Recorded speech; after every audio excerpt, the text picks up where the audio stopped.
15 minutes ya masano. Ya vrai. Ya masano. Ya vrai. 15 minutes ya masano. 15 minutes ya masano. Ya vrai. Basango ya masano ya ndembo. Foot. Masano ya makofi. Bipo tuto mo kato lokola libanda. Basket, volley, handball, topé, rugby, tennis de table, ping-pong, long tennis. Tous les jours. Ya vrai. 15 minutes ya masano. Mbote na balanzi nyonso ya 15 minutes ya masano. Bongo tofungola 15 minutes ya masano na biso na centre académique Ofranel baebanaki koyamba manager na kombo ya Crépin Tshumbu pe asangisa ki ba autorité belé pe na ba coach.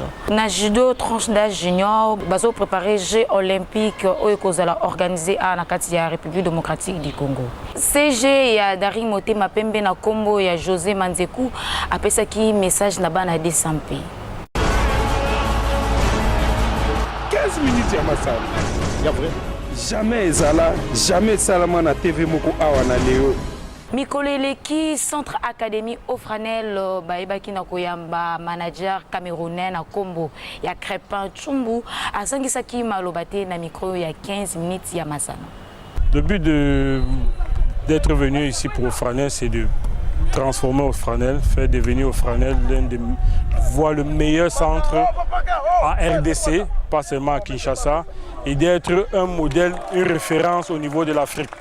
Parce que moi j'ai constaté qu'il y a beaucoup de talents ici à RDC qui ne sont pas exploités, mais avec le partenariat que nous avons signé avec le président de Ofranel, on pense qu'ensemble nous voulons développer, faire grandir Ofranel. C'est le 3e match d'Ofranel que je regarde, que j'observe, et puis je me rends compte que plus les matchs avancent, les joueurs progressent. Par rapport au premier match que j'avais assisté, c'était pas trop ça, mais là on comprend que les enfants commencent à comprendre qu'il y a un projet qui est en train de mettre sur pied, et le plus important c'est qu'ils travaillent d'abord leur mental. Et je pense que le reste, ça va venir. Faire le Ofranel le numéro 1 à RDC et une référence en Afrique comme Djamba, comme la SEG Mimosa, comme au Cameroun, la Cadi Sport. Donc je souhaiterais que Ofranel soit comme ça. Mais je suis sûr que nous allons arriver parce qu'on a un président qui écoute et qui se bat, qui fait le maximum d'efforts à son niveau pour que Ofranel puisse grandir. À ce moment, nous allons aussi l'aider à faire venir des partenaires et à tirer le meilleur pour faire grandir Ofranel. Le conseil que je veux donner aux enfants, c'est de s'entraîner parce qu'il n'y a pas de magie. La seule magie, c'est le travail, d'être discipliné, d'être rigoureux et se fixer des objectifs. Parce que vous savez, tant que vous ne fixez pas des objectifs, vous ne pouvez pas progresser, vous ne pouvez pas grandir. Or, même si vous voulez construire une maison demain, vous vous dites que je vais construire une maison de 2 niveaux, alors il faut travailler dur, il faut faire des sacrifices pour pouvoir atteindre ces objectifs. Quand je parle de sacrifices, ça veut dire l'hygiène de vie. C'est ça très important pour un sportif. Le secrétaire général de l'Académie Ofranel, Nakombo ya Jefte Matoko, yepe azangisaki malobate na 15 minutes ya masano. Les gens qui sont invités, grandes personnes en matière de football, grands sportifs. Nous avons coach, il y a des SMP, des managers, qui pour les centres de formation, nous avons pour nous former, pour nous encadrer, pour nous placer dans le club professionnel. C'est pourquoi à chaque fois tu es invité à terminer les matchs là, les défauts, les qualités, les rester bien, les déchets techniques pour la qualité. Club supérieur, des fois donc il y a présence, il y a invité dans le journal de l'Ouest. Premièrement, la remercie nous invité à répondre positivement à l'invitation à Bicho. À mon ami, je sais qu'il y a Masolo, Rotal Sabicho, et pas il y a qualité zali, pas il y a des fois zali, tout solo là, à la prochaine fois tu rebondis ça. Et surtout que dans un système mingi na parents bâti na bana na académie Ofranel parce que jusque là inscription est en cours. Inscription est en cours, tout ça focalisé na bana ya de 8 à 23 ans. Donc bino pe ba jeune bola na ngana moment oyo o bozana posa ya ozala ba bola silobi ya ozala ba rumbo pardon ozala ba Messi ba Cristiano Ronaldo ba Chancel Memba opportunité yango yo boya bo bénéficier na formation ya makasi na kati ya académie Ofranel pe to travailler en collaboration avec grand manager donc à venir na bino vraiment ils sont les meilleurs.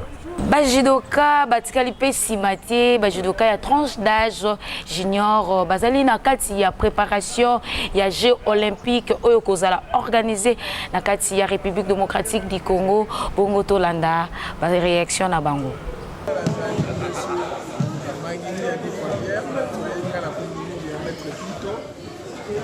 Actuellement, Nazali est secrétaire général de la fédération algérienne, mais Nazali judoka. Nazali ceinture noire 6e dan. Nazali arbitre international. Nazali expert diplômé de l'INSEP. Donc, Nazali judoka. Bien, merci. Nazali, nous sommes tous là pour le développement et puis surtout pour la préparation et les Jeux de la francophonie. Oyo toza organiser na mboka na biso donc ezali oyo kosalama na batranche d'âge ya ba junior ya mwana toza koprépare alors préparation wana ezosenga ta ya molai ezosenga baexpert mpona baka kosala mosala oyo tokoprésente na jeu ya francophonie ezalaki mpenza facile te mais moto afacilité biso nyonso ezali coach tisimoma ye mpe azali ya INSEP et en plus ngai mpe natanda na école wana barelation entre biso na bango nde esali ke tokoma mpona kopesa expert ayawa mpona kopesa formation. Alors je m'appelle Thomas Kadouduc, donc je suis ceinture noire 4e dan, je présente mon 5e dan là en juin auprès de la Fédération française de judo. Et donc je suis cadre technique fédéral en charge du pôle espoir judo du Tourcoing, de la section universitaire de Lille et j'ai quelques missions sur le national au niveau de la Fédération française de judo. Exactement, on vient d'arriver hier et donc grâce à Otis on a vraiment mis de l'énergie dans ce projet. L'idée c'était vraiment d'amener à travers, actuellement je suis en stage à l'INSEP pour un master en fait, d'entraînement et d'optimisation de la performance et l'idée c'est de travailler en collaboration avec les équipes d'Otis pour vraiment amener de l'expertise. Je pense que très honnêtement ça aurait eu beaucoup de mal, je pense à démarrer sans son aide. On a eu l'occasion d'échanger sur lui un passé de haut niveau en foot. Donc on a eu l'occasion d'échanger déjà sur son expertise à lui par rapport à plusieurs projets. On a parlé de la boxe également sur des qualifications olympiques. Mais voilà, je pense que sans le relais d'Otis, c'est assez compliqué quand même de mettre les choses en place. Aujourd'hui on est là. Le but de toute façon c'était on vient. Ça va être une semaine à fond, on va pas beaucoup dormir, on va beaucoup s'investir, on va aller partout. On va essayer de montrer que si on amène de la compétence et de l'expertise. Bana ya de ring bavandi balobi balobi na 15 minutes à Masano balukila bango autorité moko oyo akopesa bango programme ya équipe na bango bongo na nzela ya Cindy Mambu tokutanaki na CG ya 200p maître José Manzeku yende apesaki programme ya Dari Motema Pembe bongo tolanda programme ya Dari Motema Pembe. Programme Ezali, hein? Moi, Mikakatano ezalaka avec des changements qui interviennent par rapport Mikakatano l'inafoot azozo un changement ya ba programme aérien. Mais pour l'instant, biso toyebi lokola Toyota qui robet un match le 7 contre JSK. Dimanche, équipe Adering Motema Pembe kozala na Mbujimai pour écouter une équipe ya Sanga Balende. Et ce n'est que qui prévu le 10, le 11, bon, on va les jours suivants, nous avons un programme aérien dont l'équipe est connue pour le Rwambujima et après le 11, soit le 13 pour les Kinshasa. Oui, il y a quelques jours, il y a un problème, il y a infirmerie. Tout dépend de l'appréciation, au niveau, il y a médecin, il y a staff médical, il y a CLEP. Ceux qui sont aptes, on a à disposition, il y a staff technique, mais à l'heure où il y a déjà une liste de 22 joueurs où ils ont établi, tous ces joueurs ont établi sous réserve et test à Covid, ils sont aptes pour un voyage à Mbujimai. L'équipe voyage suivant les programmes aériens et compagnie nationale, et on a samedi, à 8h du matin, pour le 13. La semaine prochaine. On a les spéculation au moins il y a foot azali entité subdélégataire il y a FECOFA il y a organisé championnat national. Tant que il y a foot à l'initial à communiquer une date oyo pour le col à Tolobé azali championnat national avec le programme de la compagnie aérienne et au sein de laquelle les foot Yemoko à Tali à communiquer dans le club compte tenu de la difficulté de la navigation aérienne. Beaucoup de sous boyete, beaucoup zonga boyete. Mais dans le moment où on a besoin de la capitale de Kinshasa, on zonga quand pas aller dans foot, pour tout senga bango, très bien bango. Dans le moment où on a Kinshasa, on a moyen de déplacer les autres équipes mususu à Kinshasa. Na foot à Meka à tout moment s'il y a possibilité pour Ameka programmer un match mususu pour l'équipe est sur place soit à Kinshasa, soit peut bazar ensemble dans le Lubumbashi. Babeta pour championnat et Zala Moulaïté. Banado atoye sur bango toujours basé la confiance dans l'équipe na bango, basé la confiance dans le comité na bango, basé la confiance dans le conseil d'administration, basé la confiance dans les joueurs, basé la confiance dans la grande famille de Rinclair Motema Pembe. To ebi mikakata mezalaka, ndenge balo barasinga ya famille ebendanaka kasi katanaka te. To perdre déjà l'Afrique pour la édition Oyo et outi koleka pour la biso.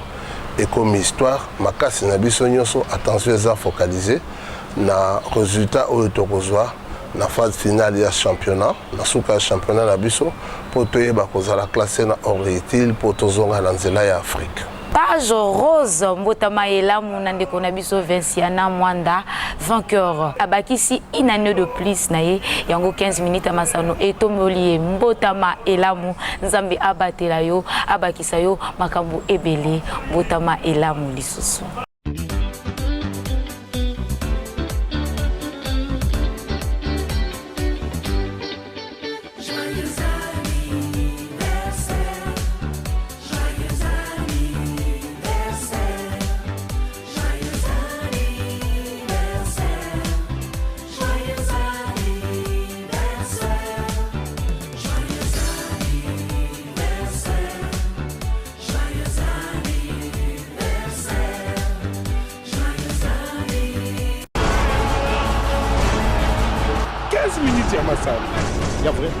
Jamais ezala, jamais salama na TV moko awa na leo.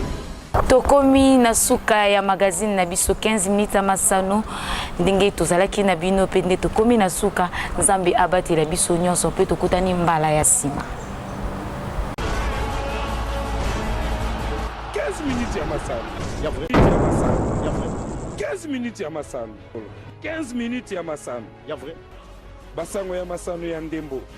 Foot, masano ya makof, bibo tuto mo kato lokola libanda, basket, volley, handball, topé, rugby, tennis de table, ping-pong, long tennis, tous les jours. 15 minutes ya masano.